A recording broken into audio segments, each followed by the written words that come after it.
Pessoas que tiveram a vida transformada por Deus. Verdadeiras histórias de conversão rumo à vida. É isso que você encontra aqui no programa 180 Graus, o Ponto da Virada, que começa agora.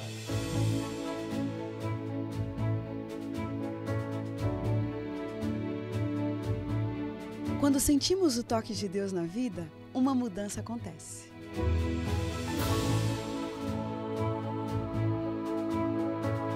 Surge à nossa frente possibilidades de felicidade plena.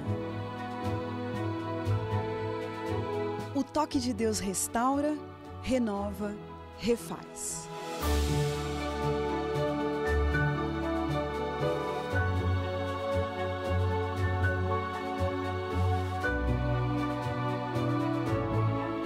Hoje conheceremos uma pessoa que experimentou essa graça maravilhosa.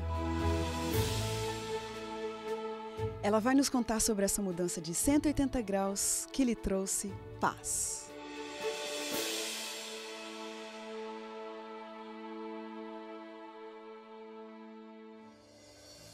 Alexandre Migliorini vem de uma família simples da periferia, onde a mãe era dona de casa e o pai comerciante. Nesses caminhos da vida, foi punk, dark, gótico, frequentou lugares medonhos, morou na rua, trapaceou, roubou, drogou-se. E o máximo que conseguiu com tudo isso foi desejar sinceramente a morte. Mas Deus, em seu infinito amor, resgatou esse filho do fundo daquele buraco.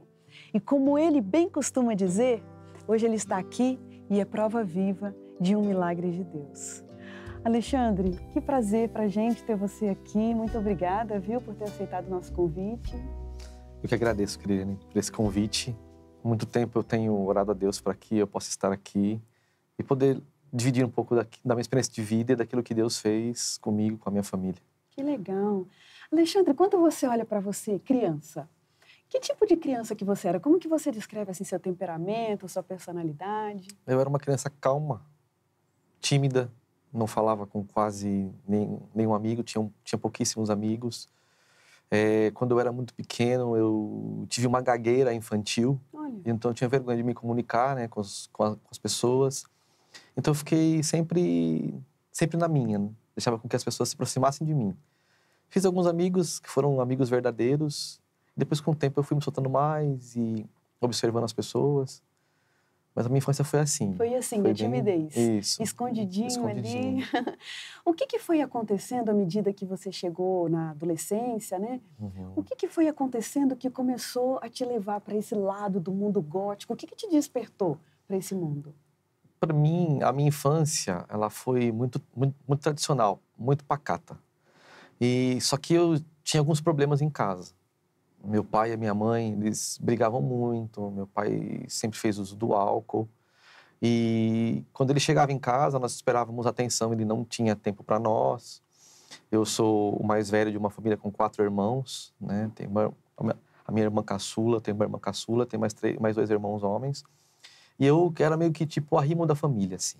Então minha mãe sempre me usou como escudo dela com relação ao meu pai, e também como ajudante dela. Então, além de eu ser alguém que ela dividia os problemas, as dificuldades dela, as lágrimas dela, eu também cuidava dos meus irmãos. Eu tenho uma idade assim, eu sou 5 anos mais velho que o meu irmão abaixo de mim. Então, eu fui muito amigo dela. Então, ela criticava muito, falava do meu pai, falava que ele atraía, que ele tinha amantes. E aí eu fui pegando aquele tipo... Uma raiva, assim, uma raiva infantil, mas depois ela foi amadurecendo, né? E na minha adolescência, quando eu comecei a fazer amizades, eu acabei indo para as amizades que tinham o mesmo problema que eu, identifiquei. Então eram crianças, muitas vezes adotivas, crianças muitas vezes que não tinham o pai ou não tinham a mãe, ou que vinham de lares assim, desconfigurados, né, com problemas de agressão, uso de drogas, etc. E eu me identifiquei muito com essas pessoas. Mesmo meu pai e minha mãe nunca me deixando me envolver com eles, mas aí, às vezes eu ia escondido. Então eu comecei a ver que as tribos, né, os darks, os punks, os góticos, eles tinham um estilo de vida. Eles criaram uma cultura de vida e eu achava que aquilo lá ia me libertar, ia me trazer prazer. Olha. E junto com isso vieram o cigarro, depois a bebida alcoólica, Você se lembra, assim, do primeiro... Como você disse que vem de uma família tradicional e tal, o primeiro ato transgressor que você cometeu, em que situação que foi? Então, a minha mãe, ela sempre fumou, assim, que eu me lembre, né? De criança. Ela disse para mim que ela parou de fumar nas gravidezes dela. E eu me envolvi com o primeiro ato ilícito meu foi quando ela pedia para mim acender o cigarro para ela. Então ela escondia o cigarro num lugar que ela tinha atrás da casa, que era como se fosse uma lavanderia. E ela pedia para mim, vai lá, Xande, ela me chamava de Xande, né? Vai lá, Xande, pega o cigarro para a mãe. E eu comecei a pegar o cigarro e acender. Eu já tinha mais ou menos uns 12 para 13 anos. E isso eu comecei a gostar daquilo ali, né? Daquele sentimento que eu tinha da nicotina e tal. E comecei a fumar escondido. E a primeira vez que eu bebi foi numa festinha infantil, que era uma festinha de criança. Serviam na mesa, assim, copinhos com pinga, açúcar e limão. E os meus amigos fizeram uma aposta, né? Vamos ver quem bebe mais. Então, isso foi a minha primeira vez que eu bebi, literalmente, assim. Eu me lembro, assim, na minha infância, do meu pai colocar na minha boca a espuminha da cerveja, o champanhe no final do ano. Mas isso, assim, não mexia comigo. Mas naquele momento despertou em mim. Quando eu comecei a beber, comecei a sentir que aquela bebida foi me trazendo uma sensação de bem-estar e de alívio das opressões que eu tinha, né? Eu fui esquecendo que eu era triste, que eu era um filho problemático, no sentido de causar problema para os meus pais na escola. Eu tinha TDAH, né? Que é um transtorno de atenção e hiperatividade. Então, eu tinha dificuldades, assim, de me relacionar com as pessoas, mas também era hiperativo no sentido de fazer coisas que incomodavam as pessoas. E isso minha mãe me levava na psiquiatria para tentar ver o que eu tinha. E daí descobriu que eu tinha esse problema. Então, a bebida, ela foi me deixando mais leve, mais calmo. Eu percebi que eu não gaguejava mais. Eu percebi que eu fui ficando mais amistoso. Comecei a me envolver com mais pessoas. Eu tinha muita dificuldade com relação ao sexo oposto. Eu era tímido. Meu primeiro beijo, eu fui dar o primeiro beijo lá com 15, 16 anos. Então, eu tinha vergonha de me aproximar das meninas. Minha autoestima era muito baixa, eu me sentia feio, pequeno, franzino, meu cabelo era arrepiado, meu nariz era grande, maior do que o dos outros. Então, eu tinha essa visão. Então, a bebida, ela foi me deixando um pouco mais bonito, assim. Eu me sentia mais bonito, eu me sentia mais atraente, mais alegre. Olha. E esse episódio que você está dizendo dessa festinha, que você até classificou como infantil. Sim. Quantos anos você tinha nessa época? Eu tinha 14 anos. 14 anos. 14 anos, é. A partir dali, né, esse bem-estar que você teve, né, essa completude que você sentiu ali, por que caminhos que essa escolha foi te levando? Quais outros passos que você foi trilhando aí nesse sentido? Nesse primeiro porre, quando eu cheguei em casa, minha mãe ficou louca da vida, me deu uma surra porque eu pus tudo pra fora e tal, aquela coisa da mãe querendo proteger.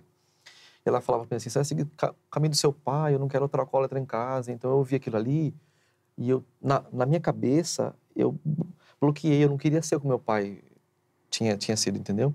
Então naquele momento eu falei, não vou mais fazer isso. Só que daí eu comecei a trabalhar e eu fui estudar à noite. E naquela época eu trabalhava no Banco Brasileiro de Descontos S.A., né, que é o Bradesco hoje. E eu era contínuo. E os meus amigos me arrumaram um RG falso para que eu pudesse frequentar as baladas que eles iam.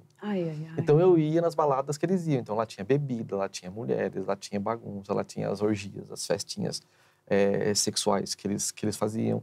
E aquilo para mim foi o suprassumo da minha vida, né? Então, antes dos meus amigos conhecerem o sexo, eu já conhecia. Antes dos meus amigos conhecerem a balada, eu já conhecia. E eu fui me envolvendo, eu fui indo para esses caminhos. Aí, com 16 anos, eu conheci um amigo meu que fumava maconha. Ele me ofereceu, como se fosse algo assim, ele falou assim, cara, isso aqui vai abrir a tua mente, vai te ajudar, vai te deixar em outras... E eu experimentei a maconha e me apaixonei. Então, juntamente com a bebida... Então, eu nunca usei a maconha antes de beber. Então, primeiro eu bebia, eu saía à noite já com 14, 15 anos. Minha mãe proibiu sempre, mas eu sempre dava um jeitinho de convencê-la. Como meu pai era muito ausente, ele quase que não via isso, né? Então, eu saía e voltava 4, 5 horas da manhã. E voltava depois que tinha passado o efeito da maconha, passado o efeito do álcool, né? E ela nunca sentia isso. Ou sentia e fingia que não sentia para não haver o conflito, né? Então, isso durou quanto tempo, Alexandre? Então, a minha relação... Essa vida de drogas, foram 10 anos, assim, ao todo, do início ao fim. Anos. Pois é, né? Você ainda está contando aí de um início... E parece que foi tudo muito bom, porque isso te libertou de um contexto, né, em que você desaprovava e tal e tal. Em que momento que você começou a sentir e falar, poxa, mas não é tão legal assim? Sim. Não está me levando para um caminho tão bom. Em que momento que você começou a se despertar para esse mundo que você está? De 14 para 15 anos, eu tinha terminado o segundo grau, o ensino fundamental, e eu tinha a intenção de fazer o segundo grau, em uma escola técnica. E eu comecei a estudar um pouquinho, aí eu fiz o vestibulinho, passei na GV, comecei a fazer edificações. E lá eu percebi que a maioria das pessoas não faziam o que eu fazia. E eu comecei a procurar pessoas que faziam o que eu fazia e eu não conseguia achar. Então eu fui me sentindo uma pessoa totalmente fora do contexto. Eu comecei a me sentir mal. Então aquela autoestima que eu já tinha baixa, voltou aquele sentimento. Puxa vida, só eu me drogo, só eu bebo. Aqui ninguém faz isso. E eu comecei a me sentir mal. E eu comecei a perceber que eu estava perdendo muito com isso. Os meus primos se afastaram de mim, porque eu venho de uma família tradicional, onde não existiam casos de droga, nem de nada disso. Os meus tios se afastaram de mim, os meus avós sentiam muito essa questão, eles começaram a perceber, porque a história começou a ficar famosa, né? Todo mundo sabia que era o maconheiro, o drogado. Então eu comecei a perder isso, como foi me fazendo mal. Só que eu estava tão envolvido com aquilo, e eu deixei de estudar, tranquei a matrícula na escola, e logo já comecei a buscar um emprego que eu ganhasse mais, porque eu achei que se eu tivesse uma moto, se eu tivesse um carro, se eu tivesse aí eu ia chamar mais atenção. Então eu fui pelos caminhos errados. E com 18 anos eu saí do banco, arrumei emprego numa multinacional que vendia gases especiais, e eu fui trabalhar dirigindo um caminhão. E nessa empresa eu conheci um cara que ele vendia cocaína. Ai, ai, ai. E eu trabalhava 24 horas por dia, fazia um trabalho de entregas rápidas. Então eu dormia no caminhão, acordava no caminhão, aquela coisa para ganhar dinheiro e ter as minhas coisas, né? E eu logo já comprei uma moto, logo já comprei um carro. E só que nisso eu me envolvi com a cocaína. E a cocaína, ela é a droga da paixão. Não tem como você usar cocaína e dizer que você não quer mais. Se você vem de um contexto como o meu, né? Do uso. Não que você vai usar hoje, vai começar a usar e vai se apaixonar. Mas eu me apaixonei de uma forma tão grande e a cocaína não me atrapalhava. Ela me deixava mais alegre, me deixava mais feliz, me deixava com mais vontade de trabalhar. Só que daí veio o primeiro acidente, a primeira perda. Ai, ai, ai. Né? Então eu sofri um acidente, aí quase perdi a vida. Aí eu tentei me afastar um pouquinho disso. E com relação aos seus relacionamentos? Com esse estilo de vida que você tinha, né? Que tipo de relacionamentos que você tinha? Eram relacionamentos saudáveis? Como é que era? Então, você pode imaginar que as pessoas que se aproximavam de mim, elas tinham alguns interesses, né? O primeiro era da substância química, da droga. Se eu tinha uma porção de droga, eu tinha um relacionamento com aquela pessoa até a hora que ela percebia que eu era um cara agressivo, que eu era um cara violento, que eu era um cara promíscuo. Eu não estava contente com uma pessoa só, eu queria mais de uma pessoa.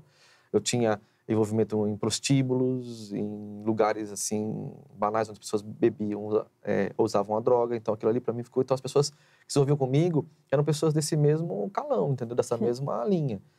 E eu conheci uma pessoa mais velha que eu, 5 anos, que se aproximou de mim tentando me tirar dessa vida. Só que eu fiz da vida dela um verdadeiro inferno. Ai, ai, ai. Então eu judiei dela, eu maltratei, né? Então essa pessoa, ela sofreu muito comigo.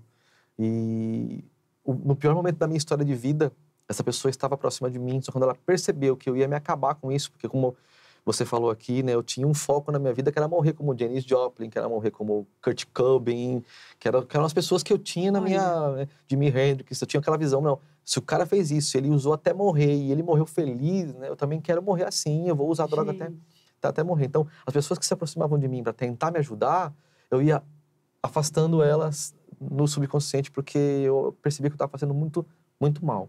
Agora, Alexandre, parece que não está batendo. Você acabou de dizer para mim que na infância você era tímido, você era pacato e tinha aquele temperamento mais acomodado. E agora, de repente, você me mostra um adolescente, um jovem, agressivo, autoritário. Né? A que você acredita essa mudança tão forte que você teve na sua personalidade? Ou não foi mudança de personalidade? Como que você vê isso? Então, eu sinto assim, que foi a droga que despertou isso, né? É como eu costumo dizer, a gente tem aquela caixinha lá dentro da nossa mente com os pensamentos mais malignos, né? Inescrupulosos. Só que aquilo ali fica guardado, porque eu fui criado com uma linha, com princípios e valores específicos, né? Meus pais não eram cristãos, eles eram católicos, né? Não praticantes, mas eles tinham princípios. Não pode roubar, não pode matar, não pode mentir, não pode... Só que aquilo ali ficou guardado dentro de mim, né? Porque às vezes eu via as pessoas fazendo e se dando bem, eu achava... E a droga, ela me libertou, ela me deixou no sentido de querer fazer o que eu queria fazer. Eu achei que que eu fosse o super-homem, então que eu podia tudo. E quanto mais potente a droga, mais longe eu voava, mais alto eu voava, mais eu achava que eu ia conseguir alcançar os objetivos na vida, que eu seria feliz, que eu teria sucesso através dessa droga. Foi quando eu conheci o crack, que foi a droga que me jogou no chão. Meu pai! Que me levou, essa substância, o crack, né? Hoje ela é muito famosa nas mídias, mas ela já existe há mais de 30 anos. E naquele momento da droga, o bazuco, que se fumava o resto, né, da cocaína, junto com um cigarro, fazia-se um cigarro, misturava tudo e fumava aquilo ali. Olha ela me causou só. uma dependência da qual eu deixei de trabalhar, deixei de querer estudar. Você chegou deixei de a construir esse família. ponto. Exatamente. Chegando a largar tudo. A não pagar mais o aluguel, a querer morar na rua e conseguir morar na rua nesse contexto. Gente, mas que tristeza. Muito triste. Você, quando olhava para você, em algum momento de lucidez, em algum momento de autoavaliação, você disse que você vem de uma família, você tinha avós, Sim, primos, tios, sabe? O que te passava dentro do coração, lá no seu íntimo, assim? Eu tinha nojo de mim, né? Tinha nojo. Eu me olhava no espelho, às vezes eu estava drogado, alcoolizado. Eu me olhava no espelho nos bares onde eu ia, e eu me olhava no espelho e eu sentia nojo. Eu não conseguia me olhar no espelho, eu tinha vontade de quebrar o espelho. Porque aquilo que eu via não era a pessoa. Minha mãe sonhava que eu fosse um piloto de avião, meu pai tinha sonhos para mim, os meus irmãos me tinham como exemplo, né? Até certo tempo da idade, depois disso, eles se afastaram de mim. Eu tinha medo que eles se aproximassem de mim, que eu pudesse fazer algum mal. Então, eu passava por dificuldades e minha mãe perguntava, eu dizia: mãe, tá tudo bem, tá tudo tranquilo, mas eu estava acabado. Ai, que tristeza. Então, eu emagreci muito, eu era um garoto que frequentava academia, então sempre fui forte, então eu emagreci muito, beirando os 45 quilos, estava acabado, e morando na rua, fedido. Qual você acha que foi o ponto para você, que foi o fundo do poço na sua história? Então, eu me envolvi com o tráfico de drogas, Ai. mas era mais para o meu uso do que para mim ganhar dinheiro mesmo. Porque eu não tinha dinheiro mais, eu não tinha de onde tirar, eu não tinha coragem de roubar, né? A não ser os pequenos furtos mesmo, mas não chegar de mão armada a roubar. Então eu comecei a pegar um pouco de droga, eu pegava aquela droga, misturava ela com outras coisas e usava um pouco para mim, e a outra droga eu vendia para comprar mais droga. E nisso, os traficantes do qual eu me envolvi, eu deixei de pagar, eles subiram até a rua da minha casa, onde a minha mãe morava, onde eu morava ali perto, já aguentava muito, tinha muitos amigos ali. E eles eram armados. E começaram a atirar em cima de todo mundo, porque eu fui em cima deles, eu sou o Superman, eu podia, né, eu ia fazer. E quando eles começaram a atirar, eu tinha uma Kombi de um feirante na rua de casa, ali na aclimação, no alto da aclimação, na Vila Monumento, não sei se você conhece ali naquele pedacinho ali. Ali tem uma feira, e tinha um feirante, ele tinha uma Kombi ali, e eu entrei embaixo daquela Kombi e só ouvi os disparos, os meus amigos gritando: ai, socorro, pelo amor de Deus, me salva. E foi ali, embaixo daquela Kombi, que eu fiz minha primeira oração da minha vida. Você vê. Falei assim para Deus: Deus, se o Senhor existe, e o Senhor me tirar daqui vivo, desse lugar aqui. Quando eu falo me tirar daqui, era me tirar dali mesmo, no sentido de me levar embora. Eu nunca mais vou usar droga. Só que eu nem sabia o que ia passar por isso, né? Depois disso. E foi ali que eu vi que realmente eu precisava de alguma ajuda. Olha só. Depois que tudo acabou, os meus amigos foram levados ao hospital e todos baleados, e eu tive que ir na delegacia ali prestar depoimento, e ali eles descobriram o meu meio de envolvimento. Meu pai, ele tinha um sítio aqui na região de Sorocaba. Ele olhou para mim e falou assim: eu não quero mais te ver assim, você vai morrer. Some daqui, ele falou. Vai para o sítio, fica no sítio lá quanto tempo for necessário. Aí, lá, você faz a sua vida, porque eu não quero mais você assim. Minha mãe arrumou a minha mala, me colocou no ônibus e eu parti para Sorocaba. Partiu dali. Isso. Agora, Alexandre, eu quero saber o seguinte: o que é que esse partiu dali? Partiu porque sua vida estava arruinada ali, não tinha mais futuro para você. Sim. Onde é que Deus entra na sua história a partir dessa oração que você fez? Exatamente. Porque uma coisa é você fazer oração, né, à beira da morte. Sim. Agora, outra coisa é você ter uma virada de vida, Sim. ter um encontro com Deus. Onde que Deus entrou na sua história a partir dali? Nesse momento, quando eu cheguei na cidadezinha pequenininha, chamada Araçaba da Serra, onde meu pai tinha um sítio, eu não conhecia ninguém. E eu falei, puxa, eu não vou ficar aqui sozinho, eu preciso me envolver com as pessoas, conhecer gente, se eu quero mudar de vida, porque eu ficava sozinho. Era um sítio muito grande, e à noite me dava aquele desespero, me dava vontade de beber, me dava vontade de fumar, me dava vontade de sair. E eu falei, preciso conhecer alguém que não seja um drogado, que não seja um alcoólatra, que não seja alguém que tenha a mesma linha que eu. E um dia, eu estava fazendo compras pro meu pai, ele falou assim, vai lá, compra isso, que não tem, precisa alimentar o animal, precisa comprar tal coisa. Uma loja de material de construção.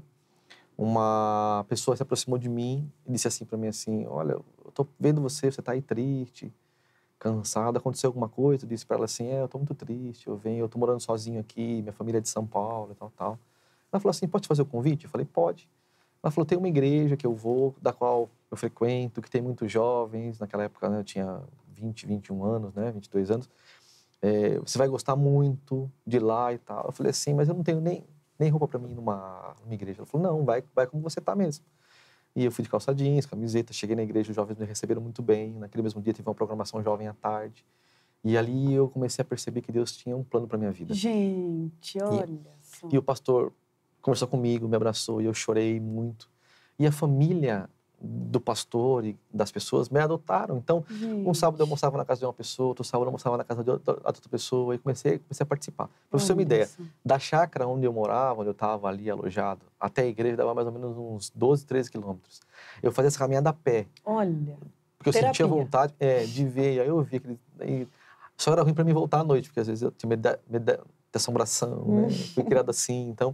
Mas eu amava, eu não perdia um culto. Olha, até que eu consegui comprar um carro, eu ia na igreja, voltava, eles começaram a me dar... Foi um recomeço em todos os sentidos, exatamente. Né? Agora fala pra gente qual foi de fato mesmo o ponto da virada, aquele seu momento de encontro com Deus. Um momento muito especial para mim foi quando eu estava voltando da igreja e eu havia ganhado uma fita cassete de uma adolescente lá, e com vários hinos gravados, e eu coloquei no meu carro, tinha um Fusquinha na época e um toca-fitas, e eu comecei a ouvir um hino chamado Deus Somente Deus, e aquilo foi me trazendo a mensagem para mim, aquilo foi entrando no meu coração. Primeira vez que eu senti que realmente aquele hino estava tocando a minha vida. Aí eu parei o carro, uma estradinha de terra, olhei para o céu, ele estava aberto, a lua estava linda, as estrelas, e eu falei, Deus, se o Senhor realmente me quer dentro da sua obra, fazendo aquilo que o Senhor tem vontade, me ajuda a tirar a vontade de usar droga, de fumar, de beber, de embalada, que eu ainda tinha muita, muita vontade. Eu percebia que eu estava me escondendo muito mais do que realmente eu estava convertido. E eu fiquei ali uma hora e pouquinho chorando, e Deus foi tirando do meu coração. A hora que eu cheguei em casa, eu me ajoelhei e conversei com Deus, e a partir daquele dia, a transformação realmente aconteceu. Na realidade, eu digo assim, eu costumo dizer nas minhas palestras, que eu era dependente químico, hoje eu sou dependente de Cristo. Eu era louco pela droga, hoje eu sou louco por Cristo. Então, o divisor de águas realmente foi esse encontro que eu tive com Jesus. Aí, dali em diante, a minha vida começou a mudar, e ele tirou, assim, completamente da minha vida todo o desejo que eu tinha de usar droga, de ir na balada, de fazer... E foi uma libertação mesmo. Aí sim que eu me senti livre de verdade. Então, eu não era mais escravo de nada, né? Então, hoje eu sou servo de Cristo, não mais escravo. Eu sirvo Ele porque eu quero, do meu coração. Então, eu acho que eu estou aqui hoje porque eu fiz da minha vida uma vida de dependência total de Deus. Então, tudo que eu faço hoje, eu faço baseado na oração. Tudo que eu quero hoje, eu peço para Deus primeiro. Tudo que eu tenho hoje, eu entrego a Deus. Eu sei que foi Ele que me deu. Então, a minha família foi Ele que me deu, meu trabalho foi Ele que me deu. Eu estar aqui hoje, eu tenho certeza, perto de você, foi uma grande bênção de Deus. Então, hoje eu sou totalmente dependente de Deus. Então, acho que por isso que eu Louvado seja o nome do nosso Senhor. Louvado seja Deus. Amém. Vamos lá para o nosso ping-pong? Vamos embora. Fala para mim, Alexandre, o que vem à sua mente quando você pensa na palavra família? Família é tudo, meu alicerce. Deus. Meu pai. Dinheiro. Dinheiro necessário. Perdão. Perdão é a fonte da paz. Um sentimento constante.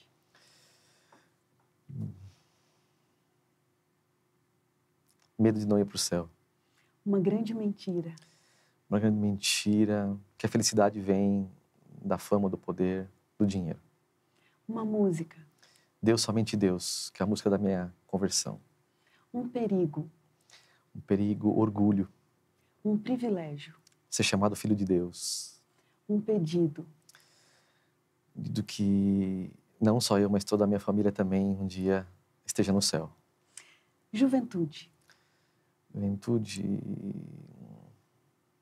tristeza, liberdade, Cristo, envelhecer, na praia. sofrimento, Sofrimento é ter me tornado um dependente químico, viciado em droga. e seu abraço especial de hoje vai para quem?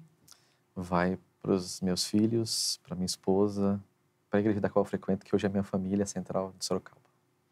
E o versículo da Bíblia que te acompanha e te dá força? São João 14, de 1 a 3.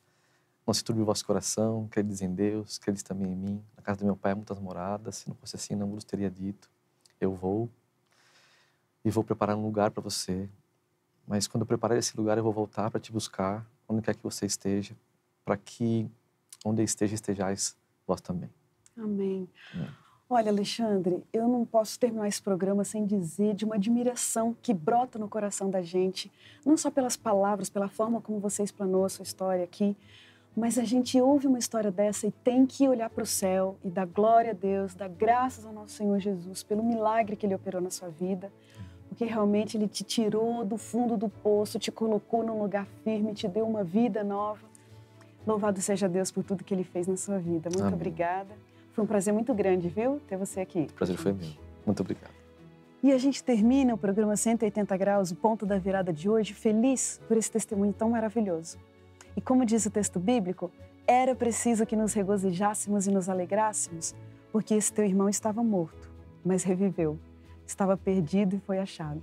Um grande abraço para você e até o próximo programa.